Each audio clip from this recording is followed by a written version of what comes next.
The first thing I noticed was the crack in the railing. Not a big one. Maybe 3 inches, running diagonal across the weld joint where the upper beam met the support bracket. The kind of thing you'd miss if you weren't looking for it. The kind of thing a lot of guys would have walked right past on a Friday afternoon with the weekend 2 hours away. I wasn't going to walk past it. I crouched down, pulled out my flashlight, and traced the line with my finger. The metal was cold, the crack was clean.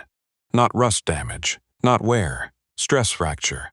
I'd seen enough of them over 15 years doing structural inspection to know the difference between old damage and new. This was new. This was a problem. The problem was that the grand opening was in 6 hours. I stood up and looked out at the Harrington Convention Center. All glass and steel and architect ego, the kind of building that ends up in magazines. Tonight it was supposed to host the charity gala that Senator Barbara Kellerman had been fundraising for all year. 400 guests, a catered dinner for a children's hospital, cameras from 3 local news stations, and a railing on the main mezzanine level with a stress fracture in the support bracket. I called my supervisor, Dale Whitaker. He didn't pick up. I called the project foreman, a guy named Bud Spence who I'd worked with on 3 builds. He picked up on the second ring. Bud. It's Kenny Marsh. I'm at the Harrington. Mezzanine level, north railing.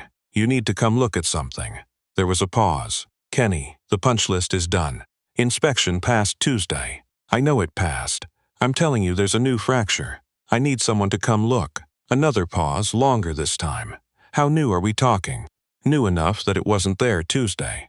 Stress fracture on the weld joint, upper support bracket, north end.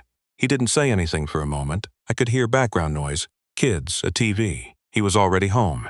All right, he finally said. Hold tight. I'll call Whitaker. I stood there on the mezzanine with my flashlight and my clipboard and the steadily declining afternoon light coming through the windows. I did the math. The railing ran along the edge of the mezzanine, which sat about 22 feet above the main event floor below. The bracket wasn't bearing full load right now. But with 400 people crowding up there, drinks in hand, leaning against things the way people lean at galas, it was a different calculation entirely. I took pictures, documented the timestamp, wrote it up on my clipboard exactly the way I'd been trained to do. Then I waited. Whitaker called me back in 11 minutes. He didn't sound happy to hear from me. Kenny, tell me what you got. I told him, all of it, the length of the fracture, the location, the load implications. I told him I'd documented everything and that in my professional assessment, the railing needed to be taken out of service until the joint could be inspected by a structural engineer and either cleared or repaired. Whitaker was quiet for a moment.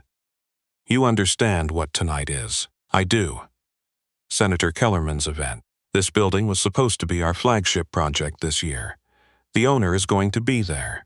The press is going to be there. I understand. And you're telling me we need to shut down the mezzanine. I'm telling you the railing needs to be assessed before people lean on it at a crowded event 22 feet above a marble floor. That's what I'm telling you. Another silence. Longer. I looked out at the city through the glass. It was a clear October evening. You could see the whole skyline from up there. Beautiful, honestly. Stay there, Whitaker said. Don't talk to anyone. I stayed. 20 minutes later, the elevator opened and 3 people walked out onto the mezzanine. Whitaker, Bud Spence, and a woman I didn't recognize. Tall, sharply dressed, the kind of composed that takes a lot of money to maintain. She looked at the railing, then at me, and her expression didn't change at all. This is Miss Genevieve Harrington, Whitaker said, in a voice that meant, be careful. I understood then. The building bore her family name. She was the owner. I introduced myself and showed her the documentation. She looked at it the way people look at bad news they've already decided not to accept. Walk me through what you're seeing, she said. I did. I showed her the fracture, the location, the direction of stress travel. I explained load distribution. I explained what happens when a weld joint fails under lateral pressure. I was professional. I was clear. I didn't soften it. When I finished, she was quiet for a moment. Then she said, if we close the mezzanine tonight, we lose approximately 40% of our event capacity. The Children's Hospital Gala raises a significant portion of its annual funding tonight. Closing the mezzanine also creates a perception problem for this building right before it opens to the public. I understand, I said. Do you? She looked at me directly. Not unkindly, but without softness either. You're a contract inspector, correct? Yes, ma'am. What would it mean for your contract if this event was disrupted based on a concern that turned out to be, let's say, overcautious? I held her gaze. I thought about my daughter, Lena, 8 years old. She'd asked me last week why I always double-checked things. I'd told her, because somebody has to. It would probably mean the end of my contract, I said. I'm aware of that. She studied me. And you're still standing here, I am. Whitaker shifted uncomfortably beside me. Bud had his arms crossed and was staring at the floor. Mrs. Harrington, I said, I have no personal interest in tonight going badly for you. I don't have anything against this building, this event, or the hospital that's going to benefit from it. I would love to be wrong about this, but I did the loads analysis on this bracket myself when we installed it, and what I'm seeing now doesn't fit the parameters from Tuesday. Something changed. It might be minor. It might be nothing. But it might also be something, and the something involves people leaning against a railing 22 feet above your marble floor. She didn't respond immediately. She walked to the railing and looked at it. Not touching it, just looking. Then she turned back. Who is the best structural engineer you know who could assess this in the next 2 hours? Something loosened in my chest that I hadn't realized I was holding tight. I know someone, I said. She's good. She'll give you a straight answer either way. Call her, Genevieve Harrington said. I called Rosalind Price, who I'd worked with twice before and who did not mess around. She was at the building in 55 minutes. She looked at the fracture for about 8 minutes, asked me 4 questions, and then told Genevieve Harrington that the north railing section needed to be taken out of service until the bracket was repaired, and that she would not sign off on it as. Genevieve Harrington nodded once. How quickly can it be repaired? Rosalind looked at me. Correctly? 2 hours minimum if you have the right people and materials here tonight.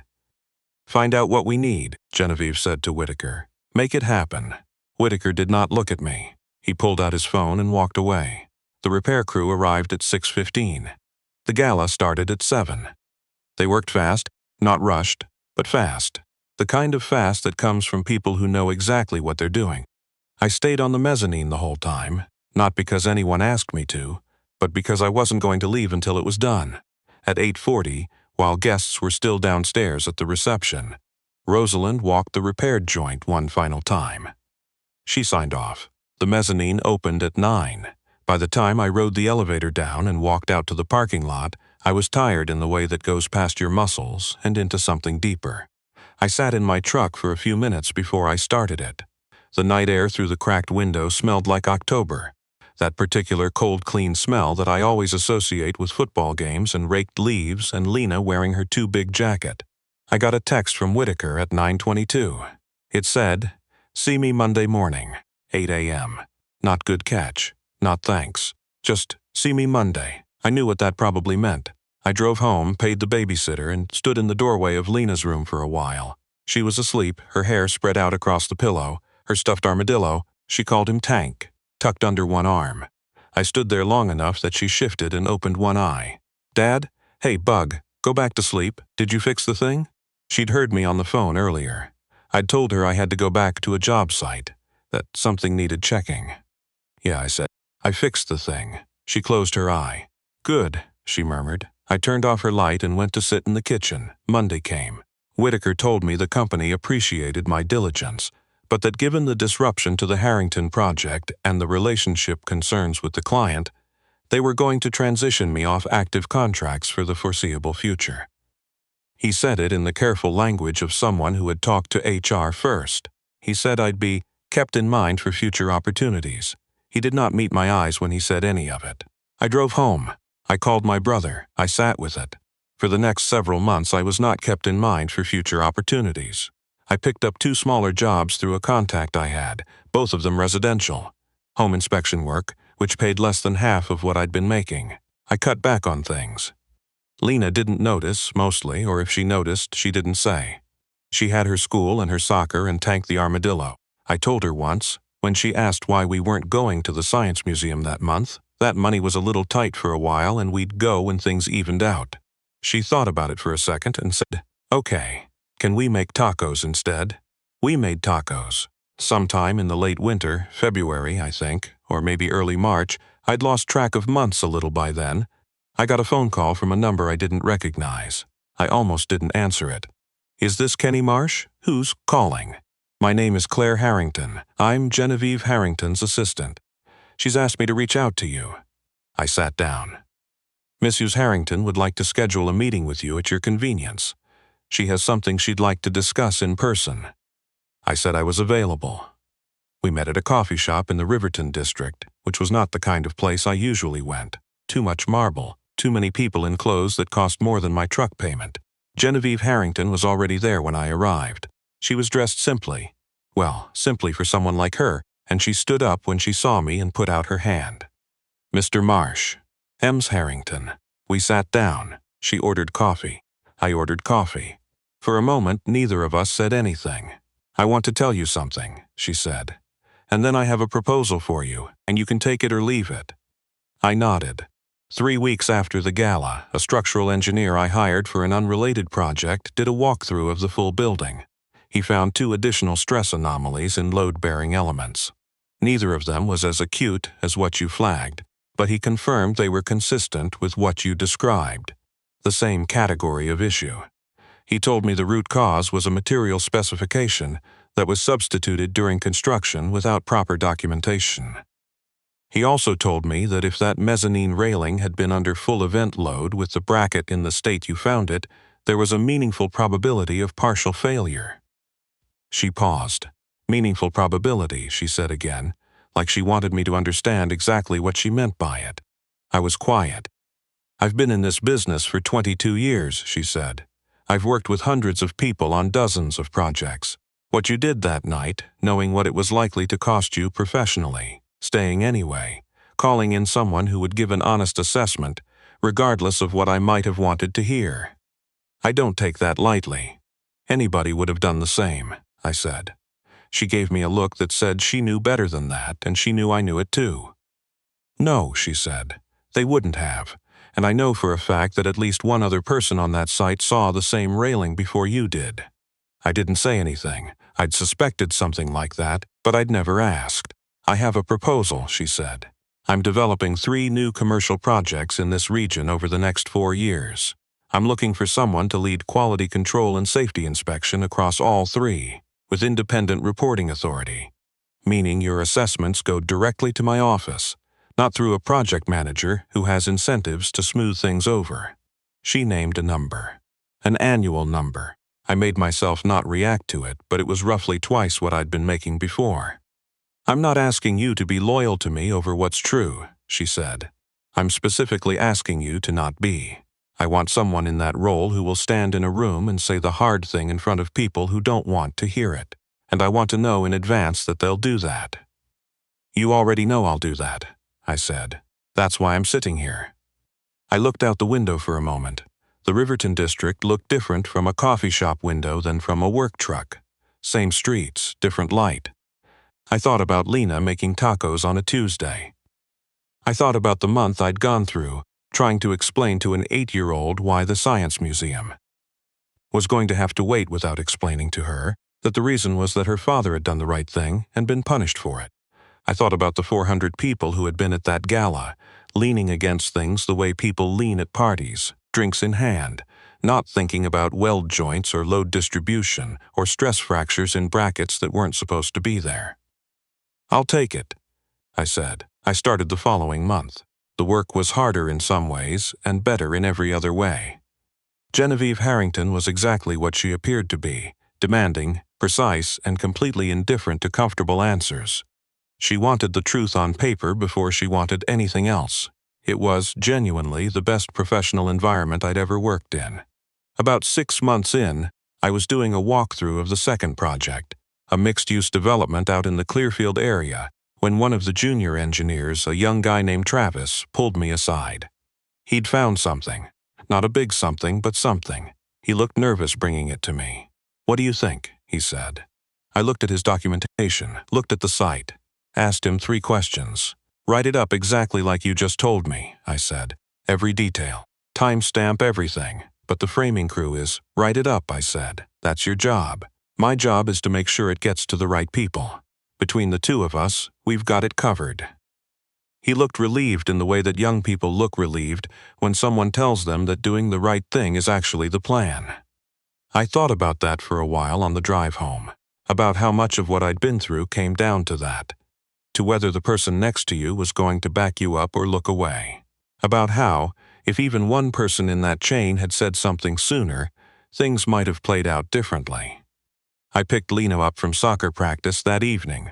She was filthy and proud of it, the way she always is after a good practice. She climbed into the truck and immediately started telling me about some play she'd figured out, this move she'd invented to get around the defender who always cut her off on the left side. I listened.